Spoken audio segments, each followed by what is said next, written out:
study of external structures. It's the study of internal structures. It's the study of relationships between body parts, careful observation of the human body, how they go together, and it provides clues about physiological function. Okay, all my lectures are taken from the book. This is going to be right out of your textbook. All your exam material, your midterm, your finals are going to come from my lectures and from the discussions in the labs, those two places. So understand the PowerPoints. So you have questions, never be afraid to ask. Okay. Physiology. The next step after this is a study of how the body functions. It's a study of mechanisms in the body. So anatomy is the supporting structures. Physiology is how those structures function together, all the different systems. Anatomy to physiology. Anatomical structures of the nasal cavity provide physiological warming of inhaled air. So when we're talking about the structures in the nasal cavity, the superior inferior nasal concha, what it does is warms the air. It's a physiological function, but anatomically it's designed so we can study it. Okay, so our anatomical structures lead to physiological functions. That's how the body's designed. Anatomical structure of the muscular portion of the heart allows physiological pumping action, allows the blood to be delivered to different parts of the body. Microscopic anatomy, just like it sounds, study of structures that you cannot see without magnification. You cannot see with the naked eye. Cytology is the study of cells. Histology is the study of tissues. We're going to go over a lot of histology, a lot of different slides, different types, how to name them. You'll have to name certain slides on your midterm and on the lab practicum.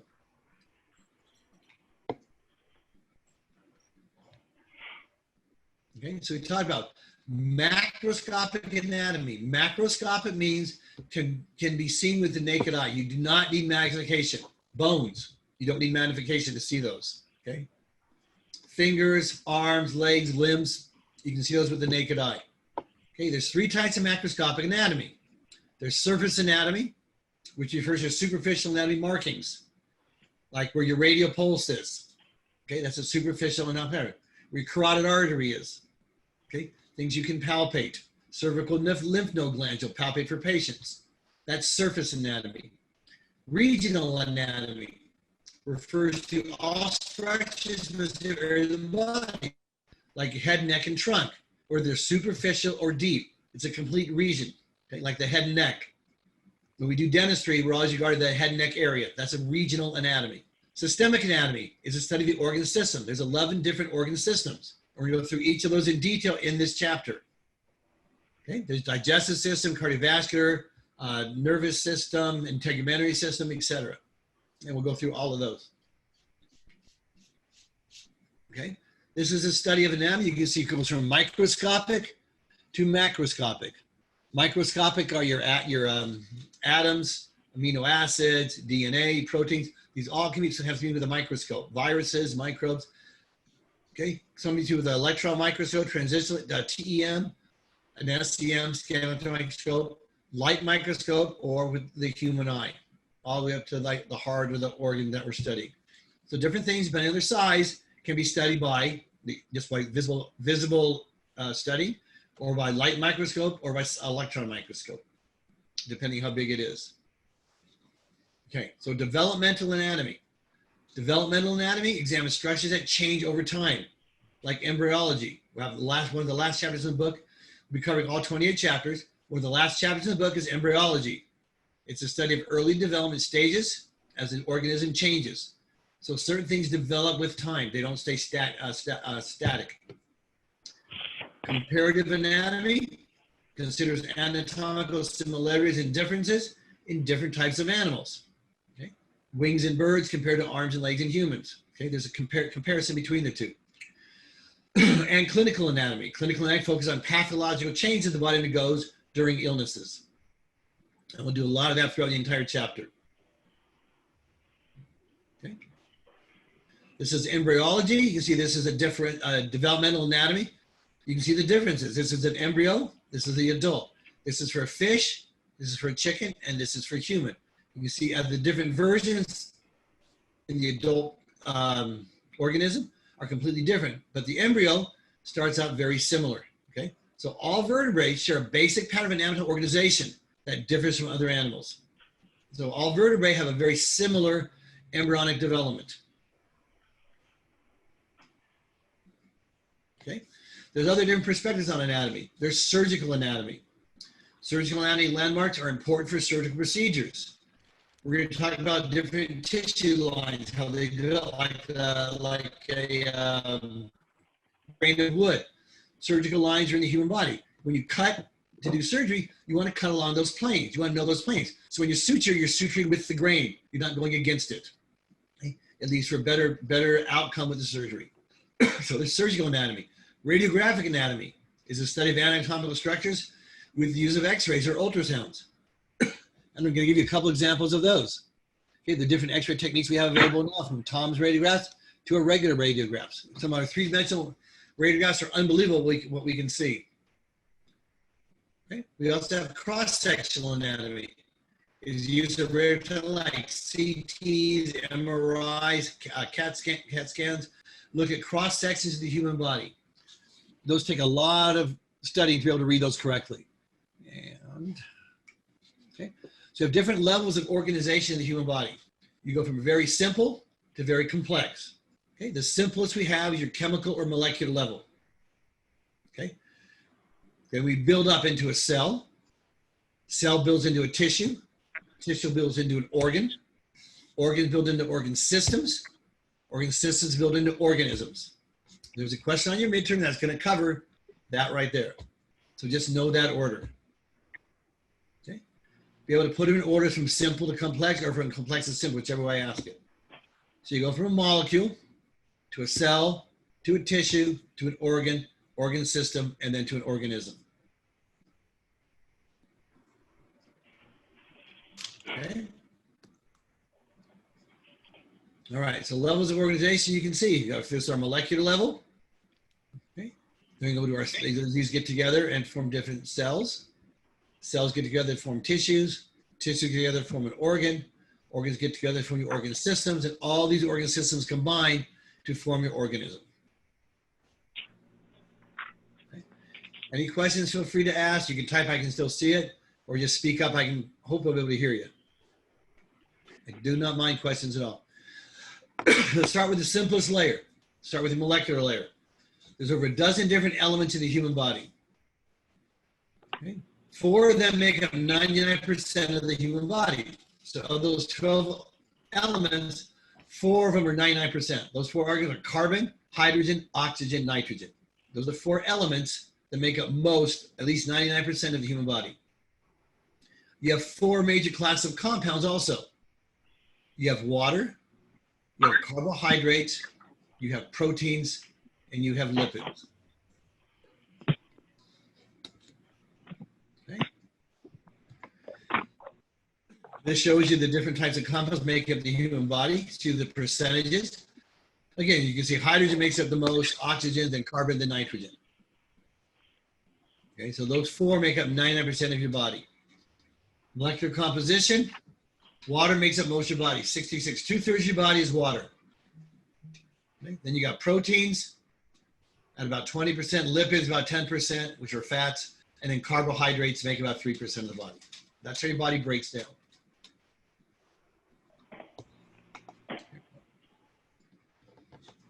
Okay, so the cell is the smallest living unit in the body. Okay, molecules don't form units. When they come together, the cell is the smallest living unit in the body. Elements are not alive. Okay, when they come together, they can form a cell. The cell is a living unit. That's the smallest you can get. Then tissues. Tissues are many cells and its surrounding material. Epithelial tissue, muscular, neural, and connective. There's 4 types of tissues in the human body, which we'll go over. Those are epithelial, muscular, neural, and connective. Okay. After the tissues get in, they form an organ. A combination of tissues form an organ. The heart consists of all the above mentioned tissues. So the heart consists of epithelial tissue, muscular tissue, neural tissue, and connective tissue. And all those play an important role in forming the heart. The heart does not function unless it has all 4 of those tissue types. Okay. Organ systems. Organs get together, they form organ systems. It's a combination of various organs that make up a specific system. The stomach, small intestine, large intestine, liver, gallbladder, pancreas, make up your digestive system. Okay, every one of these systems has a chapter in the book. We'll go through each system in great detail. The heart and blood vessels make up the cardiovascular system. Humans are composed of 11 organ systems. Okay, and we'll go into each one of those. Give an introduction to each one here. Integumentary system, that's the largest system of the human body. That's your skin. That's your outside covering. The integumentary system protects from environmental hazards, and it controls your temperature. Okay. Skeletal system is support, protection of the soft tissues, mineral storage, and blood formation. Blood is formed within the bones. Okay. That's where blood is formed. Again, we'll go over that whole system. Muscular system for locomotion, support, and heat production. Okay. When you shiver, why do you shiver? You shake, right? That produces muscle action, that produces heat, that warms your body. Okay. Nervous system, direct, immediate response to a stimuli, usually by coordinating the activities of other organ systems. Whenever you see the word immediate, you know it's a nervous system, because the nervous system is a fast response. You put your hand on a hot stove, what's going to happen? It moves extremely fast. It doesn't wait for the endocrine system. It doesn't wait for hormones to be produced until you move your hand. It's an immediate directed response. So once you see the word immediate, you know the answer is going to be nervous system. It's the one system that responds immediately. Okay? Endocrine system, that's your long-term changes.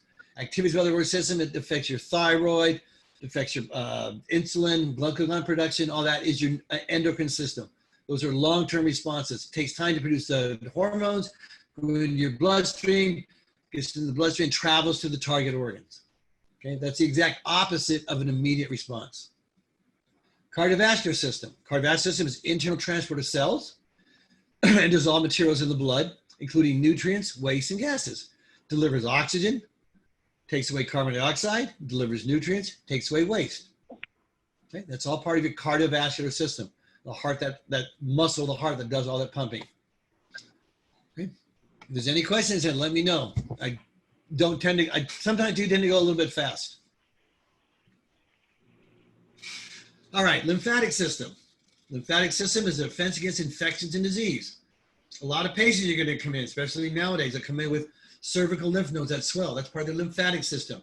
If you check under your mandible, right in the corners here, you have these little nodules right here, lymphatic nodes, and these swell up when you get sick. Any kind of virus, these will start to swell on you. It gives you a sore throat. That's the lymphatic system. It takes those, incorporates the virus or bacteria or pathogen, and then macrophages destroy it. That's why they swell up, because they're a storage house for infections in the body. And it's got its own independent system, which eventually drains back into your venous system. You have a respiratory system. Delivery of air to sites where gas exchange can occur between the air and circulating blood. Okay? That's where you get oxygen from the air into your body. That's where carbon dioxide leaves your body and comes out. Digestive system, processing of food, absorption of organic nutrients, minerals, vitamins, and water. Urinary system gets rid of that stuff. Elimination of excess water, salts, waste production, and it controls and balances the pH of the body. pH of the body has to be maintained very strictly. Things like 7.3 to 7.5. If it's below that or after that, disease states result. pH is a very narrow range, because all your enzymes, which we'll learn about how it breaks down food and metabolize everything in your body, they work in a specific pH range, whether they're protonated or not. Your system, reproductive system, produces sex cells and hormones. All right, so your organ systems. The organ systems have several features that define life. They all needed to continue with life. Responsiveness, irritability. They have to be able to respond to, I'm sorry, what? I thought I heard a question. Okay, sometimes I can't hear you, but you can always type it in and I'll be able to see it. I do not mind ever being interrupted with questions. So they have to respond to a change. Okay, if your body can't respond to a change, you're not going to live very long. It has to respond to environment, has to respond to different stimuli. Something irritates the body, has to respond to it. Has to be adaptability. to make changes to environmental changes. You have to be able to adapt. Okay? Has to be able to grow. You have to increase the size of an organism. Differentiation. You have to take unspecialized cell and make them become specialized to perform particular function. I mean, all cells start out in the egg, when the sperm fertilized egg, as one cell. But they differentiate different things. Okay? You got to be able to differentiate sex cells. You have to differentiate cells for your digestive system, different muscle cells for your heart. Okay, they all come from the same cells. Okay, from stem cells, and these cells have to differentiate to have the organ function. Okay, reproduction. Okay, an organ has to be able to reproduce, or it's not going to survive. You have to have some kind of movement. Internal movement, like the movement of food or blood in the body. Okay, external movement, like walking away from a dangerous situation, or running in some cases. Okay, you have to have movement, internal and external. You have to have metabolism. All chemical reactions in the body are your metabolism. How you break down foods, how you produce foods, that's all called metabolism. There's two types. There's anabolism, which is when you take complex molecules and make them, you synthesize them. You create your amino acids that are necessary for life. You create your proteins, your enzymes, okay? That's anabolism. You have to make molecules. Catabolism is the opposite. Catabolism is breaking down of complex molecules. When you eat complex molecules, carbohydrates. You have to break them down. That's catabolism. So metabolism has two forms. This will be on your nursing exams for your NCLEX test. It always is every year. I've got copies of all the old tests, and a lot of my material comes from those, so you better do really well on your NCLEX tests.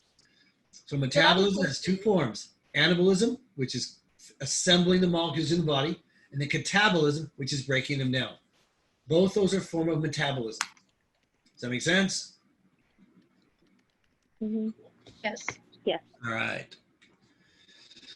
Absorption. You got to get the chemicals into your body. Okay. You got to get them there so you can metabolize them and break them down. So absorption is a process of bringing chemicals into your body. Respiration, transportation use of oxygen by cells. Okay? You have to get oxygen into the cells to provide energy. Okay. Glucose, which you bring in as sugar for your body, that things are broken down into glucose, combines with oxygen to give you carbon dioxide and water. Those are the byproducts. So respiration allows you to absorb and transport oxygen into the body. So your cells can use that. Digestion is a form of catabolism. Catabolism meant what? Breaking things down. So it's a process of catabolism that makes nutrients small enough to be absorbed. So it takes these complex molecules, breaks them down step by step by step, and we'll go through all those in the digestive system and how it does that. And then excretion. When you have the waste build up, you got to get rid of it. If you don't get rid of it, you got a big problem. Okay? Excuse me? What's that? In the chat, somebody had a question. They wanted you to please give an example of anabolism. Yes, sir. I just wanted to Oh, okay. I didn't see that. You're right. An example for anabolism, and the other one, I kind of lost track on that one. Okay, and anabolism? Yes, the two types of metabolism. Metabolism, whoops. Okay, anabolism right here. When you make a complex molecule. Okay, you eat different kinds of foods, you break it down, you get all these different amino acids, right, from the foods that you break down. Those get absorbed into the body. You take those amino acids and you form proteins. You form insulin. You form glucagon. You form all kinds of things your body needs. Okay, you form enzymes that break down other kinds of foods and push together other things. Okay, that's all anabolism, when you create or assemble complex molecules. DNA is made from nucleotides. Nucleotides get linked together. You're assembling those. Okay, did that make sense? Yes, sir. Thank you. Oh, no problem. Like I said, never be afraid to ask questions. I didn't see that one pop up. But yeah, someone on your arm, always make sure I look over there. Let me make that a little bit bigger here so I can see it. There we go. All right. So like I said, you'll see that on your nursing exams. They're on it every year. Because everybody knows metabolism means breaking down food. But it's breaking down and assembling. It's both. So metabolism is anabolism and catabolism. Okay, making it so the body can have it and breaking them down. It's the balance between those two. All right, integumentary system. Okay, integumentary system protects against, we'll go through each system right now, give you a brief overview of it. We'll go through like great details, go through the rest of the chapters. Basic integumentary system protects against environmental hazards, helps control body temperatures. It's your first line of defense against bacteria or pathogens. It stops things from penetrating or entering your body. It's composed of hair, epidermis, and associated glands, fingernails, toenails, etc. So the organ of the skin is composed of epidermis and dermis. We'll go through that in extreme detail in the second chapter. Covers surfaces, protects deeper tissue, nourishes epidermis, provides strength, and contains glands. You got hair follicles. Hair follicles associated with sebaceous glands. Those are glands that produce an oily substance. They're not your sweat glands, they're not water. They produce an oily substance that comes into your hair. Okay? Produce hair, innervation, provides sensation, like the hair on your arms. If a mosquito is crawling on the hairs on the arms, can you feel it? Yeah, you can real quickly, right? There's innervation nerves inside each of those hair follicles. If something's on your skin, the hair follicles allow detection of it. Provides protection for the head, secretes lipid coating lubricants that lubricates the hair, shaft, and the epidermis. That's your oily substance, that's your sebaceous glands.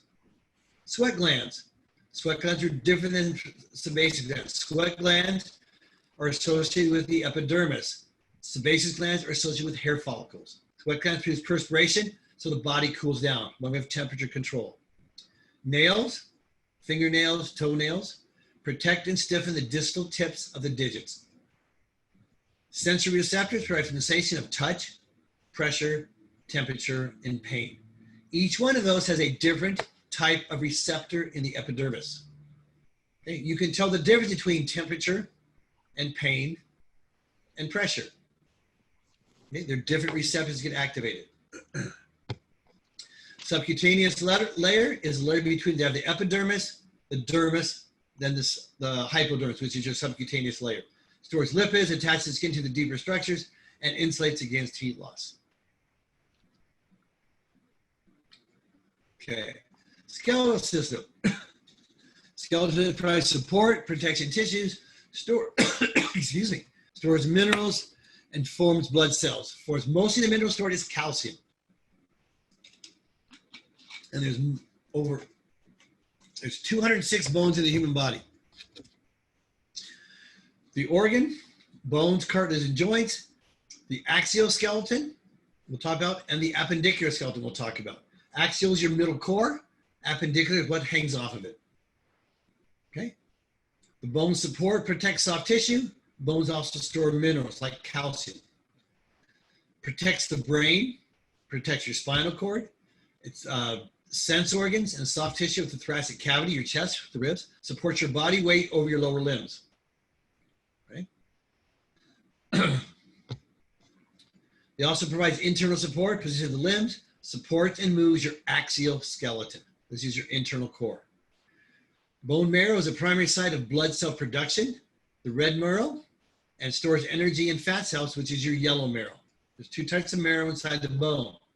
The red marrow produces blood cells. Yellow marrow stores energy in the form of fat cells. Okay. Muscular system allows for movement, supports your head, and produces heat. Okay. Again, axial muscles, just like the axial skeleton, they're your internal core muscles. The appendicular muscles are the muscles that hang off your core, moving over your upper limbs, your pectoral girdle, your pelvic girdle, upper and lower limbs. Okay, so skeletal muscles provide skeletal movement, controlled entrances to digestive and respiratory tracts, and exits to digestive and urinary tracts. They produce heat, support your skeleton, and protect your soft tissue. Support and position the axial skeleton, your axial muscles, and appendicular muscles support movement and brace your limbs. Your tendons and aponeuroses. Tendons connect muscle to bone. Aponeuroses connect muscle to muscle. And we'll go through tendons, ligaments, aponeuroses, all that as they're coming along. They harness force contraction to perform a specific task. Okay, as your muscles contract, it pulls on a tendon, which pulls a bone and provides movement. And again, tendons connect muscle to bone. Nervous system. What's the key word for nervous system? Immediate, right? Okay, it directs immediate response to a stimulus. Extremely fast.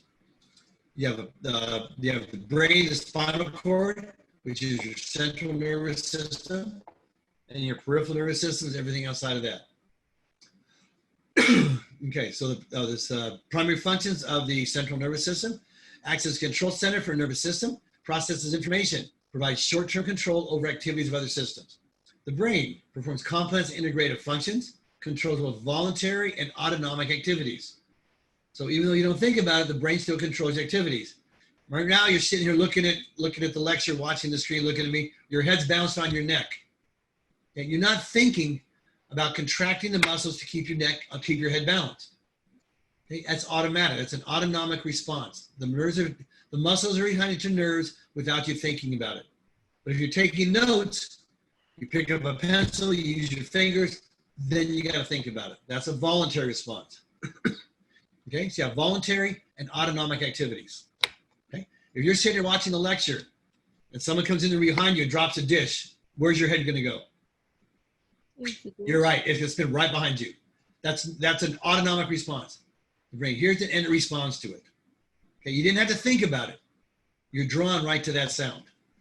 Okay, the spinal cord. Spinal cord raises information to and from the brain. It carries information to it. Okay, special senses. Okay, sight, hearing, smell, taste, equilibrium. Well, I think chapter 12 is all of those. We go over those in great detail. The peripheral nervous system is everything outside the central. Central nervous system is brain and spinal cord. All the nerves outside of that is your peripheral nervous system. It links the central nervous system with other systems and with the sense organ. So it links the rest of your body to your brain, so it can be monitored. Okay, the endocrine system. Remember, endocrine system is a long-term response, exact opposite of the nervous system. It produces hormones, gets them into the blood, they transfer to the target organ, and then that target organ has a response. Okay? There's different types of organs that have responses here. You have the pineal gland. Pineal gland is a small gland just behind the thalamus and then the brain. If we get a chance to do brain dissection, we'll be able to see that really easily. Controls the timing of reproduction and set day and night rhythms. Produces circadian rhythms. Okay, produces melatonin. Melatonin allows you to relax and produces whether it's day or night. That's your pineal gland. Pituitary gland controls your other endocrine gland, regulates growth and fluid balance. Thyroid gland. Thyroid controls metabolic rate. It controls catabolism and anabolism. It controls how much you break down and how much you form. Okay, and it regulates your calcium levels. Calcium levels are extremely important. Most of the calcium is stored in your bones. You have to have calcium for your muscles to contract. If you don't have calcium, your muscles cannot contract. That's one thing that's required. We'll get into muscles. You need ATP and you need calcium when you get that nerve signal. Okay? If you don't have calcium there, muscles will not contract. And what is your heart? Your heart's a muscle. So your bones are broken down to provide anything that you need to keep calcium at the right levels. So if your calcium intake is low, your bones are going to become osteoporotic, or they're going to become weakened because the body has to take that calcium for muscles to contract so your body can function. The parathyroid gland regulates calcium levels with the thyroid gland. They work in conjunction with each other. Okay, the thyroid and the parathyroid. The thymus controls your maturation of lymphocytes, which is your lymphatic system, helps control pathogens in the body, helps destroy the infections. Suprarenal glands, okay, those sit above the kidneys. They adjust your water balance, tissue metabolism, cardiovascular, and respiratory activity. Your kidneys control red blood cell production and elevate blood pressure. Now, don't get confused. Kidneys do not produce red blood cells. They control red blood cell production in the bone marrow, in the red marrow. Okay, so kidneys control them. They don't produce red blood. That's not where the blood cells are produced. They control the production. And they also control elevation of blood pressures. Okay, pancreas regulates blood glucose levels, insulin and glucagon. Insulin absorbs sugar, glucagon releases sugar. It works as a yin and yang system. The sex systems, gonads, you have testes and ovaries. Testes in males supports male characteristics and reproductive functions. Ovaries are in females, support female sexual characteristics and reproductive functions. Okay, one more thing. In this book, or the new terms, where you see suprarenal glands. If you ever had anatomy before, those are your adrenal glands. Same thing. The term's just been changed to suprarenal. The same thing as adrenal glands. It used to be called adrenal glands, so don't get confused. Don't sit there and say, well, that's where the adrenal glands are. Exact same thing. They just changed the name. They got to change the name once in a while. Keep things interesting. So they're suprarenal glands now. Okay. Cardiovascular system. Okay. Heart, all your blood vessels. Transport cells, dissolved materials, including nutrients, waste, and gases. So you have a heart, arteries, veins, and then the capillaries where the gas exchange occurs. So the heart's a big muscle. Maintains your blood pressure and propels blood. Your arteries, capillaries, veins, those are your blood vessels. They distribute blood around the body, carry blood from the heart to the capillaries. Those are your arteries. Arteries carry blood from the heart to the capillaries. Veins carry blood from the capillaries back to the heart. So arteries always go away from the heart. Capillaries always go to the heart. Okay. So blood transports oxygen, carbon dioxide, other blood cells, delivers nutrients and hormones, removes waste products, assists in thermal regulation, and defense against diseases. All occur in the blood. Lymphatic system defends against infection. Lymphatic system runs through your entire body. Lymphatic vessels carry lymph. Lymph is water and proteins. Okay?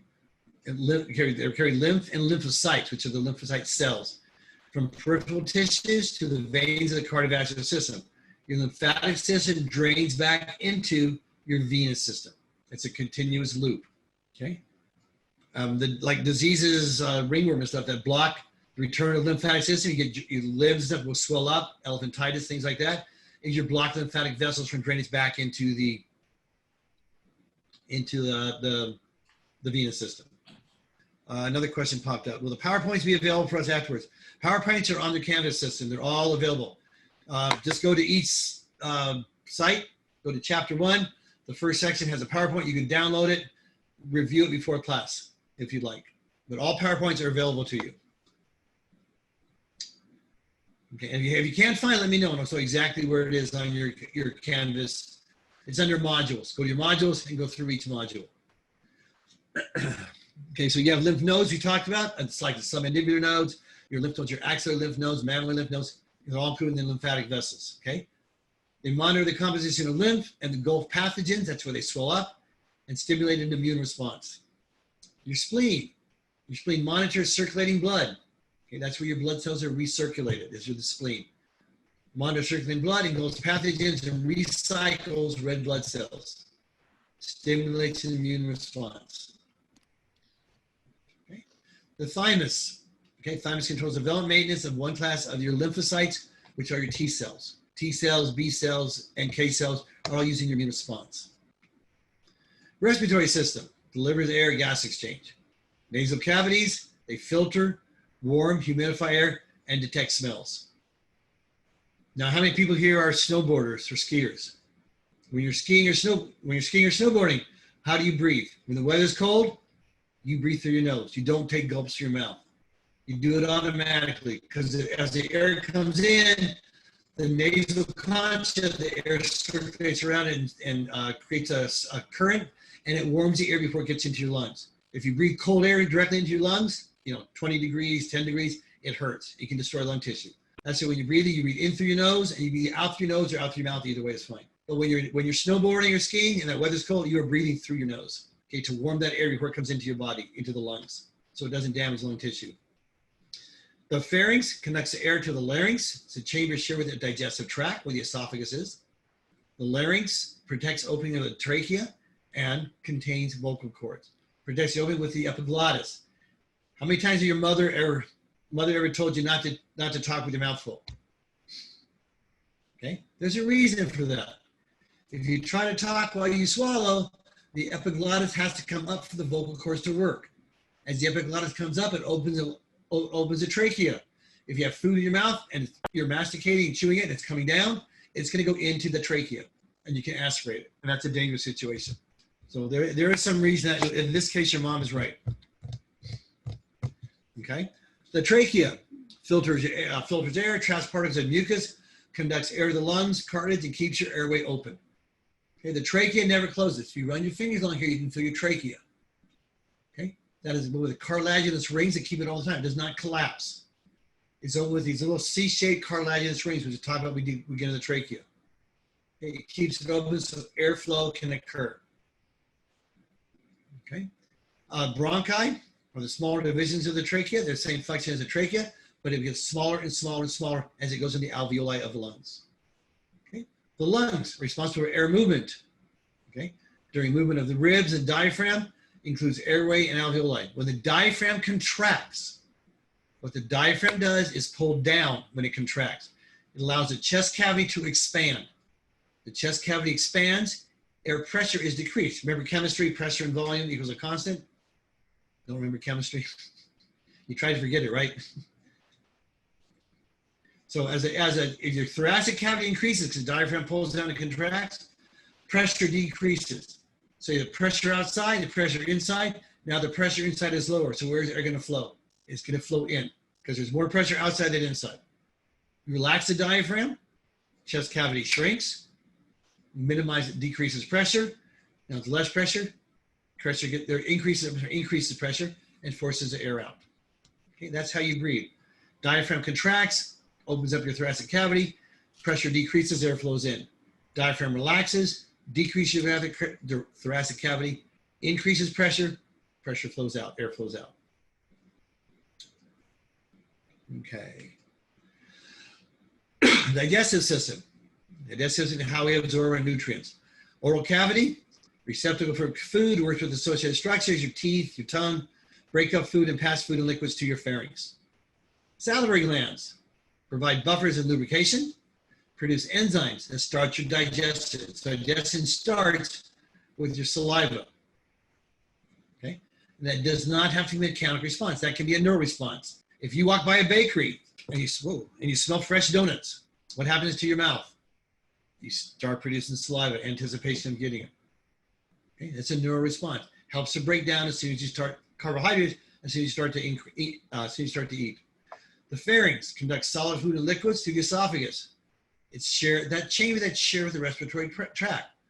So there's two things there. There's a pharynx, conducts to the esophagus or the trachea. Okay. Now think about it for a second. Think about where they're located.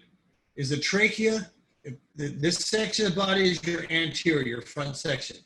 Is the trachea anterior or is the esophagus anterior? Okay, think about think about tracheotomy, emergency procedure. When you cut into the neck, what's the first thing you're gonna hit? You're gonna hit the airway. You're not cutting through an esophagus. The trachea is in front of the esophagus. The esophagus is behind it. Tracheas are not done in emergency procedures. It's what's called a cricoid thyroid membrane puncture.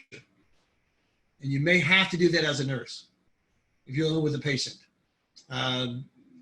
They're simple to do, but you'll age about 10 years when you do it. If you take your neck and stretch it, you feel your Adam's apple. Just below your Adam's apple, there's a space. That space is where the thyroid cartilage starts. This space is your cricoid thyroid membrane. Someone has Ludwig's angina, allergic reaction to aspirin, something like that. The tongue swells, blocks the airway. You take a scalpel, you put it right in that space and you twist. That's it. Very little blood vessels. You go into anything else and you'll feel a gush of air coming in and that will save the patient's life. You can use a pen, use anything to puncture right here, whatever you got. But you punch, it's a very simple spot. You put the neck back, you feel your Adam's apple and go right down. You'll feel a space right there. That's your cricoid thyroid membrane. It's called a cricoid thyroid membrane puncture. Okay, a lot of kids blocked airways. What's the number one cause of a blocked airway in children? Any guesses? Choking. Yeah, what causes it though? What blocks the airway? What causes the choking?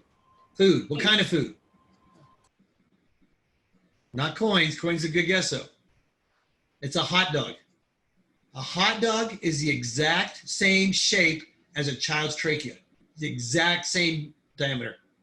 When they swallow it, it blocks the trachea. When my grandkids come over, my wife and my daughter think I'm absolutely nuts, but I will not give them a hot dog unless I split it down the middle, then they can have their hot dog. I will never give them a whole hot dog. I always cut it long ways down the middle. That way it gets stuck in the trachea, it's only half of it, and they can breathe. That's the number one food for getting stuck in the trachea, because it's the exact same size as a child's trachea pipe. Okay, I got some messages here. Hey, America. Yeah, he's recording this on mobile PowerPoint. Okay, good. Coins was a good guess. Life skills of autoimmune defunct. All right, cool. Got our message taken care of. Let me move that up. All right, so now you're an expert at cricothyroid membrane punctures. You can all do that, right? It just goes right there, push in and twist. It opens the airway. All right, so there's your esophagus and your trachea, which occupy the same part of the pharynx. Esophagus delivers food to the stomach. That collapses. That's a closed tube. As food goes down, it expands and pushes through. Like I said, the trachea never collapses. Trachea has cartilage rings to hold it open all the way down it. So the trachea never closes. So from the esophagus, you go, esophagus delivers food to the stomach. The stomach secretes acid and chyme and mix it all together. Feeds into the small intestine. Small intestine secretes digestive enzymes, buffers, hormones, and absorbs nutrients. Most of the absorption of all your food occurs in the small intestine. Okay, there's three parts: the ileum, jejunum, and duodenum. We'll go through all those things and exactly what those functions are. In the small intestine, you have the liver, which secretes bile. Okay, regulates your nutrient composition of blood. Okay, bile helps to break down fats. Gallbladder stores and concentrates bile for release in the small intestine. Now, on your nursing exam, they're going to ask you where bile is produced. Bile is not produced in the gallbladder. Bile is stored in the gallbladder. Okay, so the gallbladder is a storage site for bile. Bile is produced in the liver. That's a big misconception. When people have their gallbladder removed, everything thinks they can't produce bile anymore. But you can. You just can't store it. So you don't have the access to it that bile normally would. So it's produced in the liver, and stored in the gallbladder. Okay. Pancreas. Pancreas secretes insulin, okay, and glucagon. Secretes digestive enzymes and buffers. Contains endocrine cells which secrete insulin and glucagon. Maintain your sugar balance in the body. Large intestine basically removes water from fecal material, so it compacts it so you don't dehydrate. Large intestine's job is to remove water from everything that's already passed down through the digestive system so your body doesn't dehydrate. And it stores waste until you're ready to excavate. Oh, I clicked something here. Why is it not clicking? There we go. Oops, why am I not clicking here? Whoa, too far. Again, too far. Digestive system. Urinary system.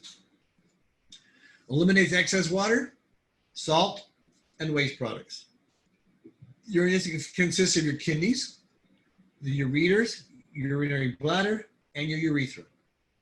The kidneys form and concentrate your urine, regulate your blood pH, which is real important to all your enzyme functions, and perform endocrine functions. The ureters take the concentrated urine from the kidneys to the urinary bladder. That's their job. The urinary bladder stores the urine. The urethra is the tube it goes through when you eliminate it. Simple system. That's one of the easy ones. 4 parts. Reproductive systems. You have a male and a female. The big difference between male and female is the male have testes, females have ovaries. The testes produce sperm and hormones. The difference, the different parts of it, different organs, are going to be your epididymis, which is your site for sperm maturation, your ductus deferens, which if you ever had an anatomy before, it used to be called the vas deferens. Same thing. Again, don't get confused with terms. They always had to change terms every 5 years. You got to change the names of things. Okay. So the ductus deferens, your sperm duct, which is your vas deferens, conducts sperm from the epididymis and merges with the duct of the seminal glands. Seminal glands secrete much of the volume of your semen. The prostate gland secretes fluid and your enzymes, and urethra conducts the semen to the exterior. The external genitalia, or the penis, which contains erectile tissue, deposits sperm in the vagina of the female, produces pleasurable sensation during sexual activity, and the scrotum surrounds the testes and controls their temperature. Temperature regulation is really important in sperm formation. Okay. Female reproductive system.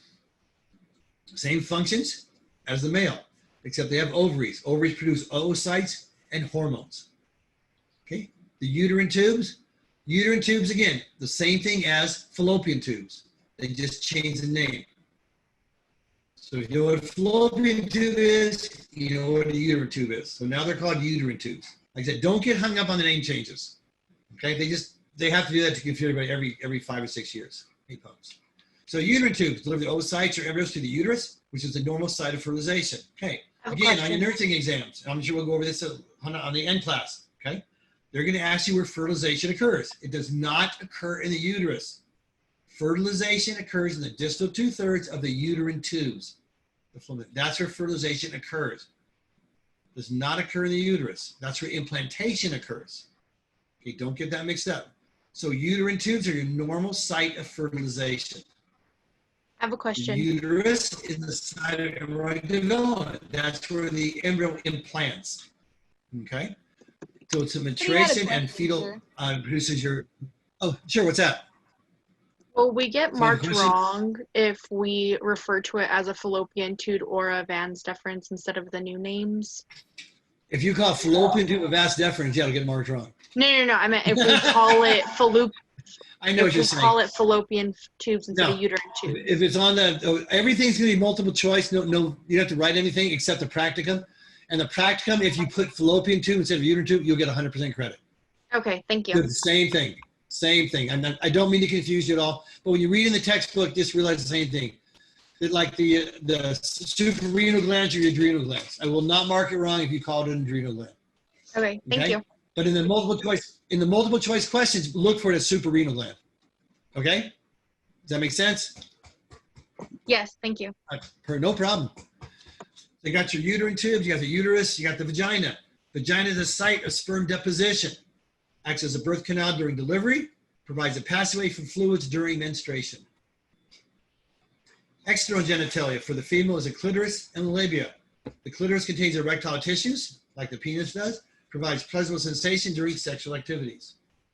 Okay, the labia contains glands that lubricate the entrance to the vagina. And you have mammary glands, produce milk for nourishment of the newborn infant. All right. We'll go for about an hour and a half. I'll give you like a 5-minute break to catch up as if you guys need that, okay? So someone remind me about, what did we start, 6:30, about 8 o'clock, we'll take like a 5-minute break. Everybody a chance to get more snacks. Okay, language and anatomy talked about. So everybody's talking the same terms. It's used for common purposes, used to give it precise information. Latin and Greek words are the base for numerous anatomical terms. Why do we use Latin for a lot of our terminology? Okay, we use Latin because Latin is a dead language. Okay, Latin, no country in the world speaks Latin today. So Latin's a dead language. It doesn't change. Oops, what'd you hit, Pumps? My dog hit my lights here. Hold on. Hey, come on, move out of the way. You got my light switch off? There you go. Don't turn the lights off. All right. So Latin's a dead language. Okay, it's not going to change. Look at the English language. Look at how it's changed in the last 10 years. LOL was not in the American language 10 years ago. Okay? Look at all the things that we use nowadays. Okay? It's evolving. Latin is not evolving. That's why we use it, because it can't change. Superficial anatomy. Anatomical terms in this chapter will be used in the rest of the chapter of this text. The terms are typically derived from Latin or Greek. All right, anatomical landmarks. Okay, standing with your feet on the floor, hands are at your side, palms are facing forward. That's the anatomical position. All discussion of human bodies referred to in the anatomical position. So supine is lying face up. Prone is lying face down. We're talking about the anatomical position. So the hands are at your side, palms are face forward. Okay. The variety of regions of the body to be discussed throughout anatomical areas, different regions. We have the abdominal pelvic region. We have the abdominal pelvic quadrants, directional regions, planes and sectional activities, and body cavity regions. Abdominal pelvic quadrants become very important if you're working in the ER as a nursing assistant or as a registered nurse or a trauma nurse. Gunshot wounds make a real big difference if they're in the upper right quadrant or the lower left quadrant. Different set of completions what the physician is going to need to save that patient. different structures are there. So abdominal pelvic quadrants have 4 quadrants. The right upper quadrant, the left upper quadrant, the right lower quadrant, and the left lower quadrant. Okay? There's certain organs that are found in those different regions. The right upper quadrant is most of your liver and gallbladder. Your left upper quadrant is most of your stomach and spleen. Your right lower quadrant, your cecum, appendix, right ureter, right ovary, and right spermatic cord. Your left lower quadrant is your left ureter, left ovary, and left spermatic cord. Okay? There's a different type of surgery you do if a bullet goes through your liver than it goes through your ovary. A whole lot of different effects it's going to have on the body. So you need to know your quadrants, especially if you're working in the ER, of what's under what area. Okay, you can see here, the body's divided up. Your right upper quadrant, okay, see, mostly makes up of your liver right there. Your left upper quadrant, mostly makes up of your stomach. Your left lower quadrant is intestines, and your right lower quadrant. Oops, did that go too far? Okay. Again, you can see the different divisions here. Your liver, your gallbladder, okay, depending on which quadrant you describe. Okay, you know different directions when we're talking about different structures. You have superior, anterior, medial, deep, proximal, inferior, posterior, lateral, superficial, and distal. And we'll go through each of those terminologies, what they mean. Okay? So you have the terms lateral and medial. We look right here. Lateral means away from the midline. Medial means towards the midline. Okay? You have proximal and distal. Proximal means towards the attached part. Distal means away from the attached part, attached space. So if you look at the arm, the attached part is at the shoulder. This is the proximal end. If you look at the hand, this is away from the attached part. This is the distal end. So you have proximal and distal. Look at the leg. This is proximal and distal. Okay. You also have superficial and deep. Superficial means on the surface. Okay. Deep means below the surface. Okay. Those are directional terms. Okay. You also have posterior and anterior, or dorsal and ventral. Anterior or ventral is to the front of the body. Okay, this is your anterior surface right here, or your ventral. This is your posterior or dorsal surface, the back part of the body. Okay, you have your cranial or cephalic, means towards the head. You have your caudal, means towards the hips. Okay, those are your different terminologies. Teacher knows asking questions. No, we're good. Okay. Sectional anatomy, you have different planes that we can cut the body into to look at it. There are many different ways to dissect a piece of tissue for further study. You have a sagittal cut, transverse cut, frontal cut, or oblique cut. All right, so a sagittal cut separates the left and right sides. A mid-sagittal cut separates left and right equally. A parasagittal cut separates left and right unequally. Transverse cut is separated as superior and inferior. Frontal cut separates your anterior and posterior. Oblique cut is at an angle. The next diagram will show you, okay? You can see the mid-sagittal cut right here, mid-sagittal plane, that's this one right here. Cuts the body into equal right and left halves, okay? This is the frontal plane. Frontal plane counts from anterior to posterior.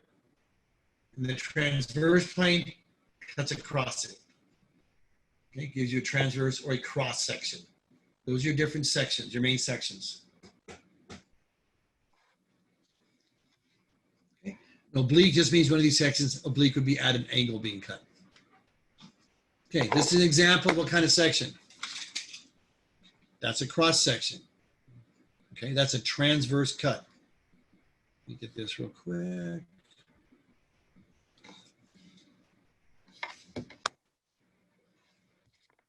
Okay. And again, you'll see certain structures. Transverse or cross sections are extremely difficult to know what structures are. Okay, but you can see obvious ones. You can see the eyes. You can see the optic nerve. See the optic chiasm here, the cross right there. You can see the teeth. You can see the nasal structures.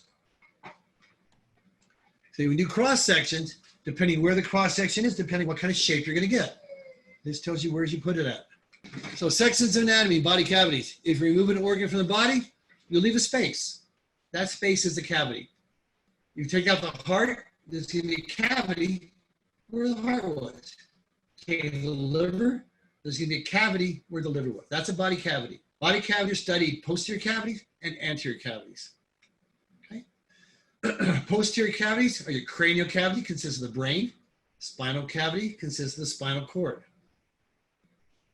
Okay, these are the posterior section of the body. You have the brain, which is in the cranial cavity. You have the spinal cord, which is in the spinal cavity.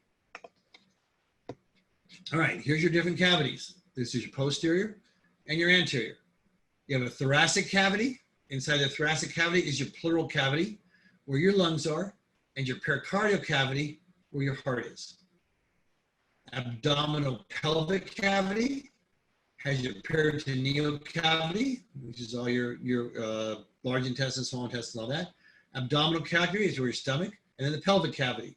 Okay, the cavity is formed by two layers. There's a visceral layer and a pericardial layer. The visceral layer is closest to the organ.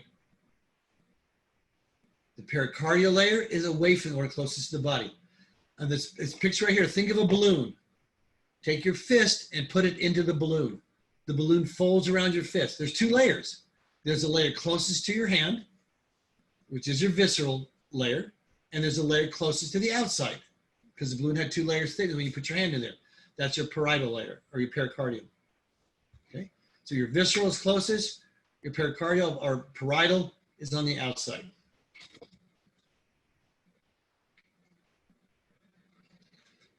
Okay, thoracic cavity consists of your pleural cavity, which is your lungs, pericardial cavity is your heart, and your mediastinal cavity. Mediastinal is the space between the apex of the lungs. So your lungs come to their point up at the top here, there's a space between them. That's your mediastinal cavity. So in the thoracic cavity, you have your pleural cavity, your pericardial cavity, and your mediastinal cavity. Okay, the abdominal pelvic cavity carries your peritoneal cavity, which is your stomach, your intestines, your spleen, and your pelvic cavity, which is your urinary bladder. Okay, here's different looks at it. You can see the different cavities. The mediastinum, the lungs here, the tip of the lungs is called your apex. So the mediastinal cavity is between the apex of the lungs. Pericardial is your heart. The pleural cavity is your lungs. This is your diaphragm. You can see as the diaphragm contracts, it's going to pull down, increasing the volume of the thoracic cavity. Okay, you can see a cross section here. You can see the lungs, right lung, left lung, and this is the heart with the heart valves that we'll identify when we talk about the heart. Okay, body cavity. Each cavity consists of a double layer membrane, which you talked about. The membrane nearest the wall of the body, furthest from your organ, is the parietal membrane. Remember the balloon? We push our fist in the balloon. The outside layer is the parietal membrane. The inside layer that's closest to your fist or closest to the organ is your visceral membrane. You have a parietal membrane and a visceral membrane.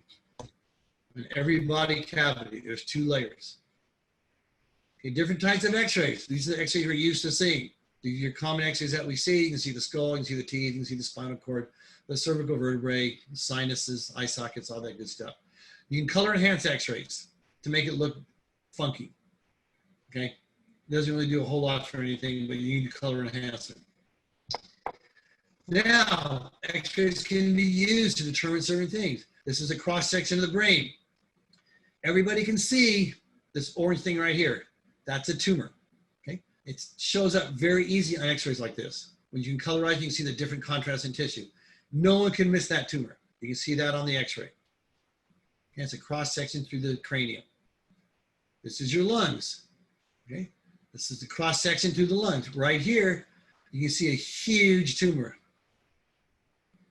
Okay, that's a cancerous tumor. Something that big, and you can see it starting on the other side. So treatment is to remove this lung. This lung's history. You have to take this lung out. And you already have a tumor starting on the other side of the lung, on the right lung. Okay, and you can see all those on x-rays. Okay, we can do barium contrast, where you inject a dye into the stomach, and you can look for constrictions in the stomach, you can see the intestines. You see where the food comes down, there's a barium contrast in it, And you can follow the intestinal tract, make sure there's no interruptions going through there. So we use barium contrast x-rays. We can do cross sections. Okay, this is a CT scan. CTs are cross sections. Again, it's hard to read a cross section. It takes lots of practice. But here you got your liver, you got your stomach. This is aorta going through. This is your vertebrae at the level it's cut at. These are your kidneys right here, left and right. And then this is the spleen, that's the side of the liver. And this is what it looks like clinically. Okay. Again, it takes lots of practice to read CT scans or MRIs. This is an angiogram. When your heart, patients have a heart attack, you inject dye into it and you take an X-ray of it. And it shows you blood supply to the heart. And it shows you if any of these major blood vessels are being interrupted. These are arteries that feed into the heart, and you can see how they all feed. And there's not a break in there. You don't see a break in those arteries that are feeding blood into the heart. Okay. This is a dental X-ray. These are our new X-ray. These are tomographs. Okay. This is what you get to see on X-ray now. You can see a three-dimensional view of your patient. Okay. It's amazing the information that you can get from these. You'll be identify the mandible, the body, you'll be able to identify different foramina, and we'll go over all that. Okay. Accident victim. Again, this is an X-ray. You can easily see fractures. Okay. There's a fracture line right here. Okay. There's a fracture line right there on the side of the zygomatic arch. That's where we look for fractures. We look for that X-ray. Now, nobody here can miss that fracture. This is what's called a step fracture. It's right across here. It's when the mandible or the teeth don't line up. The fracture breaks and the jaw gets displaced. It's called a step fracture. We got a patient come in my dental office with a step fracture. That's probably been about 10 years now. I mean, she couldn't bite down together. Her and her husband were kickboxing. It wasn't intentional. They were just playing around, and he kicked her, cut her right in the jaw and broke it. I sent her to the emergency room on base, the Navy base, and they said her jaw was not fractured. They said it was an airspace in the mandible, what they're looking at on my X-ray. And I go, first of all, there's no such thing as an airspace in the mandible. I said, come down to my office, we'll send you my oral surgeon. I sent an oral surgeon, they opened it up, did an open reduction, took it all open, put bolts and pins across here, strained it up, and then sewed it all back together. Okay, huge fracture. So just because you got a step fracture, some people don't always see things. But if you get an X-ray that looks like this, I don't care who you are. That's a fracture. It's obviously a fracture. This is when we do implants. These are kind of X-rays we can do now. We can actually track and look at where the nerves are exactly running. So we can see where the nerve is so we don't hit it with the implant when we put it in. We can trace our nerves and see exactly what we got, see exactly where our sinuses are in a three-dimensional relationship. So exactly what size implant to use and where we can put an implant. Okay. This is your patella. This is your kneecap. This is an X-ray. This is what we get nowadays. This is a spiral scan. Now, if we have any pathology going on here, you can see your meniscus, you can see the tears, you can see your ACL, your PCL, you can see the femur coming down here. Okay, you can see the tibia, the fibula is back behind here. These are tremendous value for X-rays in these areas like that. Unbelievable information we can get now with X-rays. Again, a cross-section, this is an ultrasound. This is a cross-section. Again, hard to distinguish what they are in a cross-section. It takes lots of practice. We'll go over a few of those as we get into different chapters.